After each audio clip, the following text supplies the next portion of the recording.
Good morning. It's Tuesday. It's 10 a.m. I've got my coffee, thanks to the coffee machine fairy, and it's delicious. My glorious, wonderfully filtered, warm water.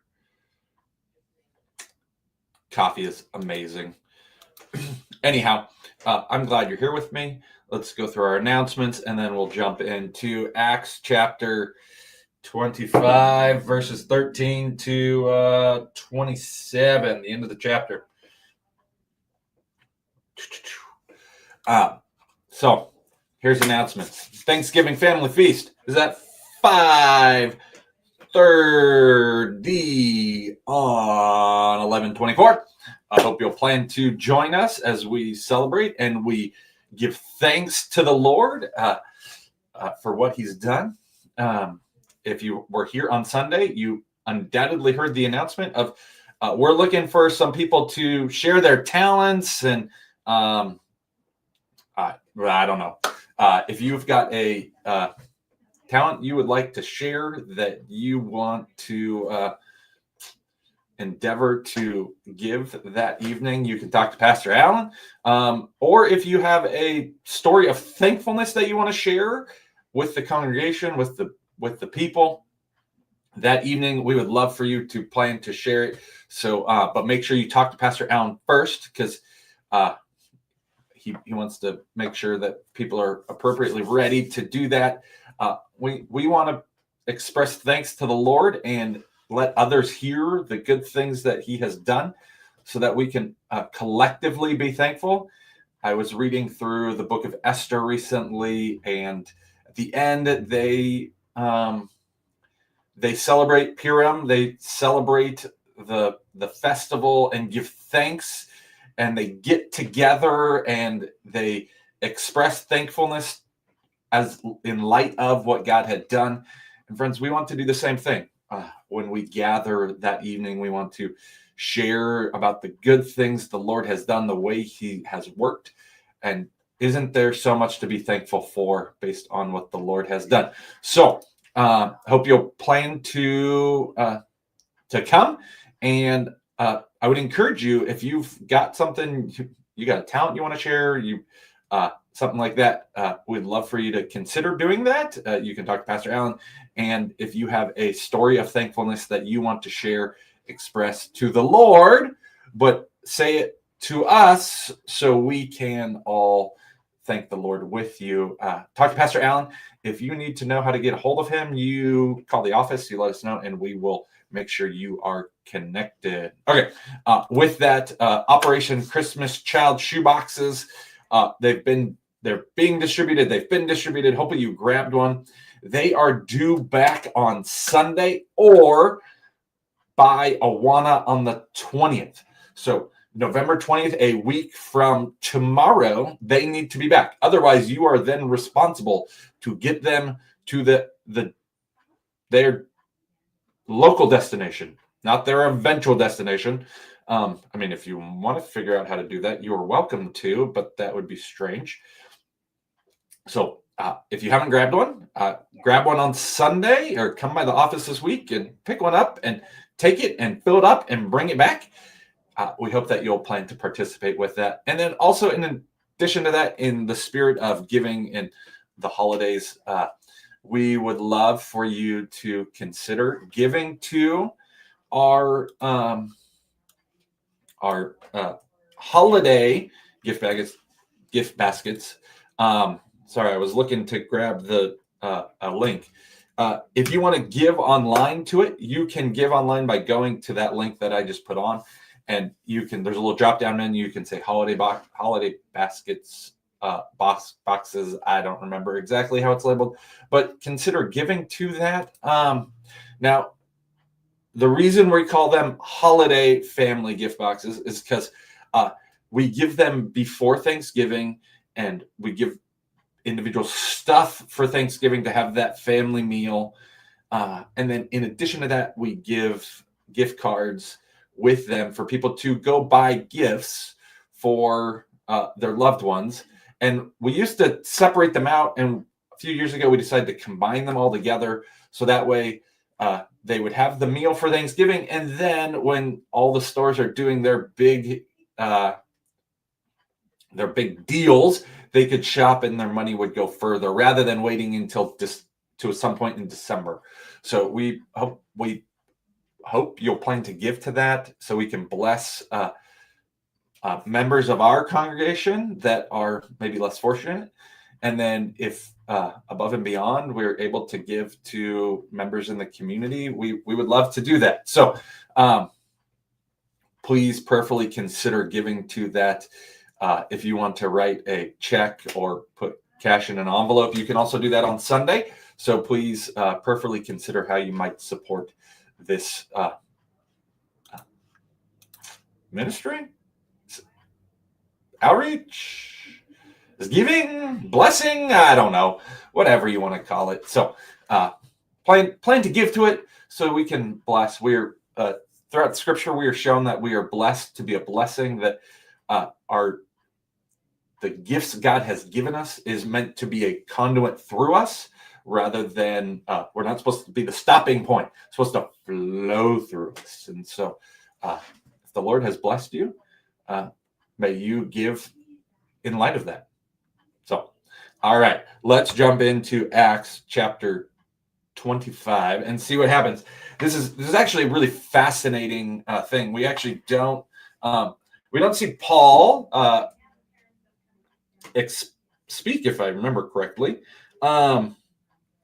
Paul continues to be a political pawn, a political prisoner, and he's kind of at the mercy of the higher ups, the powers that be, the Roman governors and the Roman political powers, and they're using him for their own purposes. But what's fascinating about this is the Lord is going to use this to drive his gospel, to drive the good news, to reach the ends of the earth, but also ensure that others along the way are hearing the good news. And so it says, now when some days had passed, Agrippa, the king, and Bernice arrived at Caesarea and greeted Festus. So this is the great-grandson of Herod the Great. This is the son of Herod Agrippa the First, and he was in his teens when his dad died, and when he became the ruler of a portion of that region of the world, and he oversaw it. He was a Roman appointed king, and he actually had the ability to appoint who was the high priest. And so he is familiar with Jewish custom. He is Jewish. He is familiar with Jewish issues, and he's also a Roman politician. So he's familiar with kind of everything that needs to be at hand, what needs to be thought. And then Bernice is his sister, who is a year younger than him, and there was actually accusations at some point that they were incestuous, but those accusations were probably false. But they were like attached to the hip. They were together all the time. Bernice actually becomes became the mistress of at least one Roman Caesar later on down the road. But Bernice and Agrippa are brought before Festus, and this is that political pomp and circumstance, and them working together, and they're trying to ingratiate each other and just really elevate things and make it so that way they are doing the political dance and all these things. And they are using Paul as the pawn for these purposes. And as they stayed there many days, Festus laid Paul's case before the king, saying, "This man is left prisoner by Felix. Thanks, Felix, for you leaving me this problem. And when I was at Jerusalem, the chief priests and the elders of the Jews laid out their case against him, asking for a sentence of condemnation against him." What's interesting is Festus is playing the political game of, hey, Agrippa, you understand how these things work. Help me understand. He's trying to ingratiate himself to them. They are in the thick of that political dance of help me better understand. And Paul is again just being used as the pawn. And they asking for attendance of condemnation against him. I answered them that it was not the custom of Romans to give up anyone before the accused met the accuser face to face and had an opportunity to make his defense concerning the charge laid against him. This is not our custom. This is not the way Romans do things. We do things by the order of law, and I need to have him condemned face to face. He is using the political system. He is operating according to Roman law and custom to say that Paul needs to have an opportunity to defend himself against his accuser. It is a good law to be able to say, hey, you need to be able to face your accuser. If someone's accusing you of something, they need to make that accusation publicly, not in private where no one knows who it is. And he says, so when they came together here, he made them come to Caesarea. I made no delay, but the next day took my seat on the tribunal and ordered the man to be brought. When the accuser stood up, they brought no charge in his case of such evils as I supposed. This man doesn't deserve to die based on what you're telling me. He's not the rebel rouser you've accused him of. What is this? Rather, they had certain points of dispute with him about their own religion and about a certain Jesus who was dead, but whom Paul asserts to be alive. Being at a loss how to investigate these questions, I asked whether he wanted to go to Jerusalem and be tried there regarding them. But when Paul had appealed to be kept in custody for the decision of the emperor, I ordered him to be held until I could send him to Caesar. Then Agrippa said to Festus, I would like to hear the man myself. Tomorrow, said he, you will hear him. Paul says, I don't want to go to Jerusalem. I want to go to Caesar. Paul sees a way to get the gospel to Rome through the means of the government and is using that to his advantage. And Festus observes that Paul's dispute with the Jews is about religious matters, not political or legal matters. He observes, he understands, he rightly intuits that this is about faith, about religious matters, and he doesn't know what to do.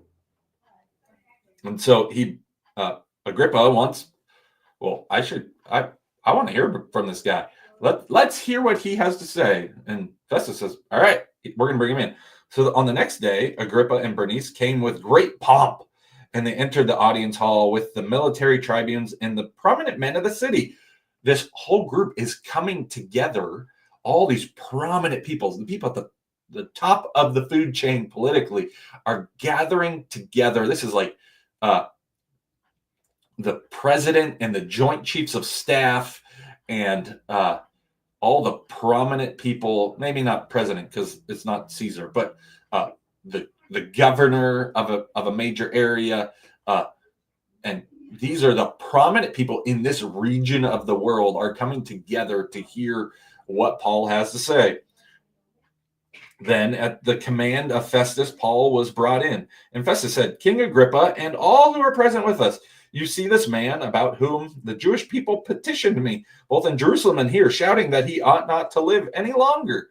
But I found that he had done nothing deserving death, and he himself appealed to the emperor. I decided to go ahead and send him. He is honoring the legal code of the day, and he's going to send Paul to Rome to have his case tried.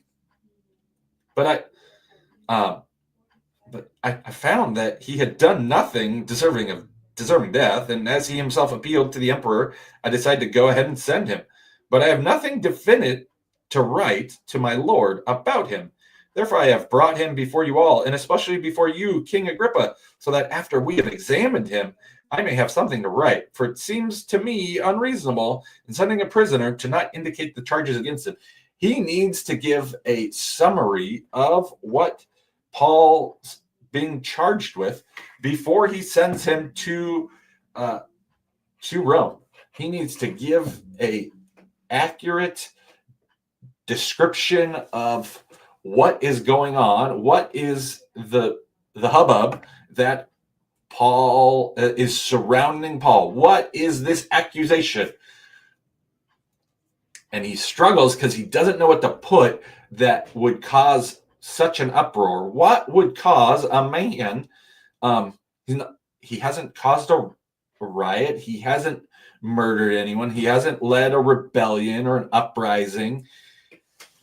It's a religious dispute. So what does he write to Caesar about Paul? What does he write to say, hey, here's why this guy should be before you? It's fascinating when you think about it, because when he writes down that this is a dispute over a religious matter, what's going to happen when they read that and they ask Paul, what is this religious dispute about? In the very coordinating, in the gathering together of the information, in the gathering of the accusations and presenting the case to what will eventually go to Rome and Caesar. Whether Caesar ever actually hears it or not, or a representative of Caesar, we don't know. What's fascinating about this is the very summary, the court summary that's going to present the case that is going to be read before the case is tried or adjourned, is going to be an opportunity for the gospel to be preached and shared, because they can't just say, well, it's a dispute over religion. There's going to need to be more information shared. They're going to say, okay, Paul, what was the dispute about? The Jews are going to have to go with them to present themselves. It's providing an opportunity for the gospel to continue to be presented along the way and at the culminating at the end of the road in Rome. What's going to happen as Paul is this gathering of information? Festus is going to send Paul with. What's the Roman centurions going to ask along the way? What are you going to Rome for? What are the people along the routes? What are the ship captains? What are they all going to be asking about this guy, Paul? Why is he being sent? It's providing an opportunity for the gospel to get shared every day along the way, as Paul is this political pawn. God is using his life and this circumstance to ensure that the gospel is shared along the way. Friends, it's amazing to see how God would use that, to use Paul's imprisonment, his unjust imprisonment, to accomplish the plan of getting the gospel to the ends of the earth, and to fulfill the prophecy that Jesus gave to Paul when he was on in his conversion, that he would declare the good news to kings. God is using these circumstances to accomplish his purpose of the sharing of the gospel. Friends, the Lord can use any circumstance in our life, good or bad, to present the gospel to those around us. We need to take the opportunities when we're provided them, and we need to look for opportunities to do it along the way. We can share when things are bad, that the Lord is sustaining us. We can present the gospel when things are bad. We can present the gospel when things are good, when the Lord has blessed us, or the Lord came through in this way. We need to seek opportunities and let the Lord use us to further his kingdom by the declaration of the gospel and seeking to share it with those around us. Are you helping others to hear the good news by telling them what he's done? I hope you are, and I hope you're letting the Lord use your circumstances to share the gospel with those around you, whether it's the good or the bad. So friends, I I hope that you'll be praying for opportunities to share the good news with others this week and this season and this time, and allow the Lord to provide you those opportunities. Paul did not ask for this appointment. That doesn't seem like the right word, but Paul did not ask for an appearing before Agrippa. He did not ask for. He did not write Agrippa. Agrippa, I would like to come see you to talk to you about Jesus. No, he took the opportunity that was presented to him. He will next week, and that's what we'll see. Paul did not ask to go before Festus, but he takes the opportunities. So, friends, take the opportunities that the Lord gives you and share the good news with others. If you want help with that, please let us know. We would love to be encouraging you and equipping you to share the good news of the gospel, because it's the only name by which people can be saved. It's the power to save, and we should not be ashamed of it, according to Paul in the book of Romans. So, friends, I hope you have a great rest of your week. If you need anything, you let us know. If you have a talent you want to share, if you have a story of thankfulness you want to share, reach out to us and let us know so we can connect you with Pastor Allen. Okay, hope you have a great rest of your week, and I will see you on Sunday.